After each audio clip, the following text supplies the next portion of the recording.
All right. Well, Mr. Colin Kaepernick, last time you played was in 2016 when you decided to do the controversial stand of kneeling down the national anthem to protest between things that's going on in Black America and white America, the police brutality and the social injustice that African Americans are suffering on a day-to-day basis. And it feels like, you want to raise awareness that okay, it's things that's going on in the urban communities, and it feels like the politicians has failed us, the law enforcement has failed us. There's no peace between that, no correlation with that.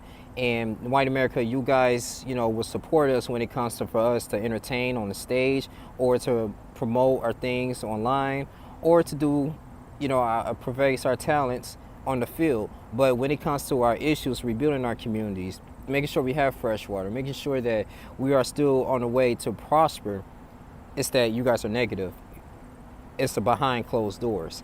And I understood what Colin Kaepernick was doing. A couple years ago, I shouted out to Colin Kaepernick. I understood what he was going through, and he wanted to raise awareness and peace with the people. And what Malcolm X said is that a man who doesn't stand for nothing, he falls for anything. And it was a controversial thing. He had a Nike ad, and the Nike ad, it stated that okay, well, you must believe in something, even if you have to sacrifice everything. And that's when people took him on themselves. I guess they took it out of context, and they was upset because his face was on the Nike ad, and he was endorsed. It was many other, I want to say, football players. I believe it was Odell Beckham Jr., wide receiver for the New York Giants. He had Shaquem Griffin, was the rookie linebacker of the Seattle Seahawks. His hand was amputated when he was a child. And there was inspirational folks there, but the fact that they had Colin Kaepernick on there, and he was calling up controversy. NFL owners was losing money, and Roger Goodell was losing money with the NFL stock. Just people just not tuning in. Papa John's lost their license, but I would say it did expose the type of racism that was implemented here in this country. And thing is, to many dozens of NFL players, they stood up with him, and I understand that he wants change.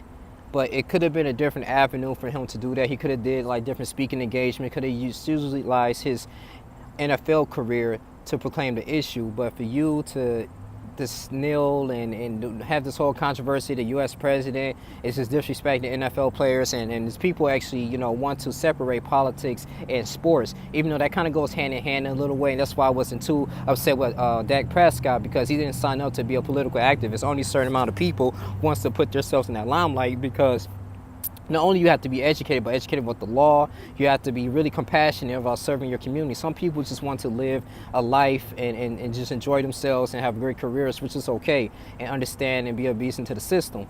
But with Colin Kaepernick, he's very revolutionary. I'm not going to disrespect him. And I do want peace. I do want change for the Black community.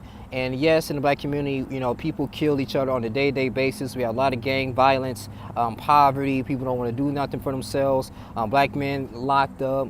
Some Black men selling drugs. You got Black women deleting the households of Black children, the education system. The whole system itself is just designed to keep a Black man or Black people down, and it's really hard to prosper in an urban community. That's why you see a lot of prospering African Americans, if they have the opportunity, they go into the suburban areas where they can have peace and quiet. They can have just different clarity and different perceptions in the world. And then you got some kids that don't have that privilege. They ain't had a privilege to travel. They don't have like a good financial support or family emotional support to achieve those things. And so all they know, they can be a product of their environment. And yes, white Americans say, okay, why should we help you guys out? You saying Black Lives Matter, you saying all these things, and thing is, you still treating your loved ones or your people, you're next door to you, as criminals, as someone that you hate on a day-to-day basis. But as someone that's another race that comes in and commit a crime, now you want the justice system to be on your side. So Colin Kaepernick, I don't know if he was highlighting those things, but he did. I did follow him on Instagram. He's creating a Black Panther program, educating kids about the law, how to conduct themselves with the police officers. I believe that, he should have utilized his money from the NFL when he was playing with the San Francisco 49ers to create programs on how to get into law school. Things that's really practical, instead of just being so much anger. And it's okay to be angry, but you use that as change. When Jimmy Carter says, it's good to make change, the changes happen, but always cling to principles that never change. Cling to principles that never change. Make change happen, but cling to principles that never change. And I feel like having that faith and that foundation of just going down into the roots, because this is like 400 years of this. of, black people was just being enslaved, and I understand that, the mentality. But, the only way to transform that is that you have to be rooted spiritually. And I just think that more programs could have been set it up. He could have helped kids out on how to, conduct themselves in a job interview, on how to successfully invest their money. It could be different avenues.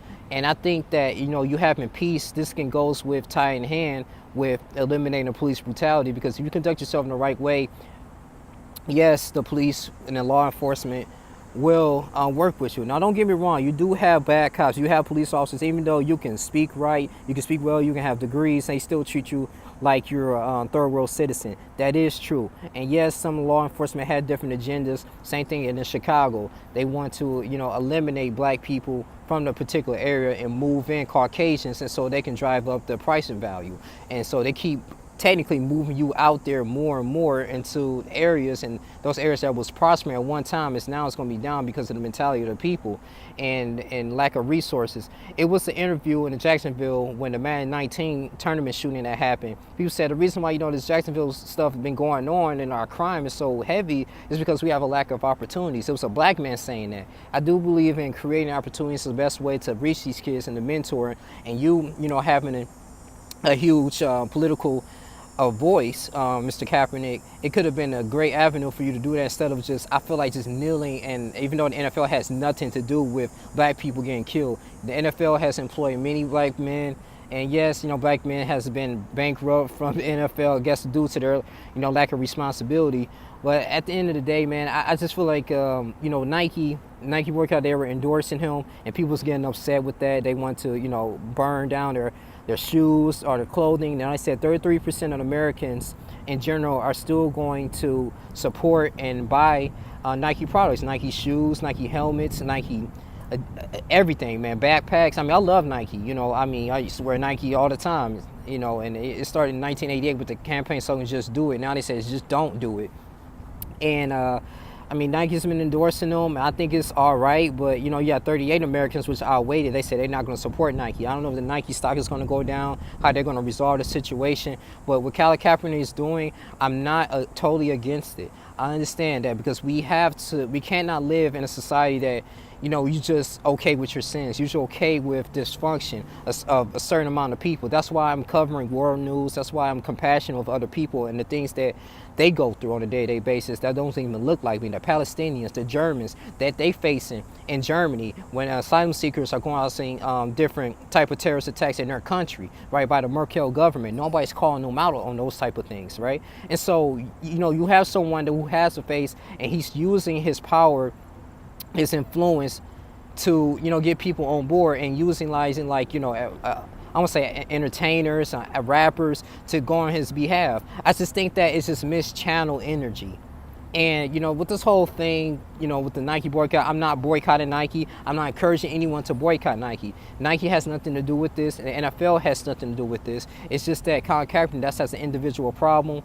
I think that it can be solved, and I want the black community to prosper. But the best avenue to do this, I guess, to reach a vast amount of people, was, I guess, to him to kneel down. But you could have set up many programs. People know your name, many programs. Don't use a corporation that has nothing to do with people getting killed. That's my only thing. That's my only issue about the whole Colin Kaepernick situation. But this is how I feel about this, man. Nike, it's been the people boycott Nike. They said many like white Americans, but we only make up 13% of the population, even though we are heavy consumers of Nike products. African Americans are pretty much on the rise of Colin Kaepernick, and it's been some Colin Kaepernick jerseys, but black people at the same time, they're just tired. They just wanted some type of solution. I just think the solution is within ourselves. We really got to stop killing each other. We have to create our own structure, understand and have our own political alliance, have great political representation to help with our educational department.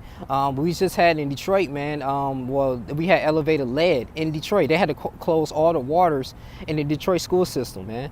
And I think for the most part, I think they're resolving it. But yeah, man, it's just all that stuff, man. We having all this money, but it's all misdirected into the hands of greedy people who just want to really understand and I don't understand, just want to live that lavish lifestyle in a way. Just live that lavish lifestyle and just step on people. And that's just not a good society to live upon, man.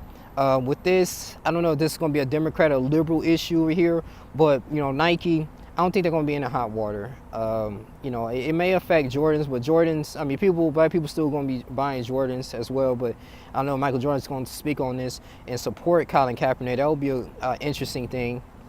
Maybe the Nike products will actually go sky high. So I don't know if it's a business perspective, if Michael Jordan's going to say or anything about the issues that goes on in urban communities. But I do believe that, people really taking this out of proportion. White America is not really understanding this. And I do understand, like, you were individual who loves to watch the football games, you want to sit down and watch sports, it takes your mind off what's going on in the real world. Especially if you're attaching yourself to a successful team, you want your team to win, because if they win, you feel like you're successful in life. So it kind of does alter your mind a little bit. And it's like a little fantasy thing, man. And people love sports, man. People love to go out to parties and have different events, man, socialize with other people. It's sports and NFL, NBA, NHL, all of that, FIFA. It's a way for people, but soccer in general, it's a way for people to come together, man, to eat and be in harmony with one another and watching their team perform. But once you infuse with, the politics and all that stuff, it does get kind of tiring. So I kind of do understand from that perspective. But you have to understand too, as white Americans, that, as black people, they want to be treated as human beings as well. Even though we do contribute a lot to the entertainment in the NFL. If it wasn't for us, I mean, the NFL wouldn't be what it be. I mean, the entertainment industry, it wouldn't be, even though it's dominated with African Americans, you guys wouldn't really care for it. It would be kind of bland and boring. So, we have that genetic traits and that talent, and we would just give that spice to it, man. And people won't be dabbing, all that stuff from Cam Newton a few years back. It's just a lot of things, man, that adds to the little avenue. So we just want to be treated as human beings as we walking around on this earth. But we do have to take accountability for our actions as well. But this is how I feel about the Nike situation. On Colin Kaepernick, I think it's going to be okay. I don't see anything wrong, to be honest with you. I don't see anything wrong with Nike endorsing Colin Kaepernick. I understand his issues in association, but I just think that, it's just going to be channeled in the right direction. But, yeah, man, this is your boy, Young Lee Jr. You guys comment, comment, subscribe. You tell me, guys, what you think about this situation, man. You think Nike should be boycotted? We shouldn't support this, even though Nike signed an 8-year deal with the NFL for creating all 32 teams, all 32 uniforms. So the helmets, you got the gloves, all of that, man. The cleats, the visors. So, I mean, Nike is really up there. It's a $1 billion industry, but people's not going to talk about that. They have sweatshops as well in China and different countries like Indonesia, right? And then they shipping all those products into America, and we profiting off of it, and we loving it. So people are not talking about those things. So, I mean, at the end of the day, man, I'm not playing devil's advocate, but at the same time, man, we got to kind of understand the issues that goes on between our fellow Americans, man, on both sides. That's all I got to say. I'm out.